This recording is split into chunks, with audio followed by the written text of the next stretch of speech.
तो दोस्तों, जैसे कि आप देख सकते हैं, मैंने अपनी गाड़ी कल धोई थी और मेरी गाड़ी का हॉर्न ख़राब हो चुका है। इसके अंदर पानी घुस गया था, तो उसको हम करेंगे ठीक। इसको पहले खोल लेंगे हम, और इस प्लग को पहले निकाल लेते हैं हम। पहले इस हॉर्न को खोलेंगे। देखिए, हमने हॉर्न खोल लिया है और हाथ पूरे गंदे हो चुके हैं, बहुत गंदे हो चुके हैं। और इस वाले हाथ में चोट लगी थी, तो इस वाले हाथ से काम हो नहीं पाएगा।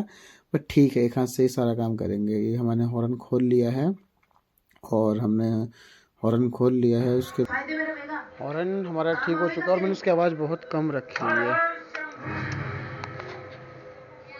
उसका हॉर्न का आवाज़ ही रहा।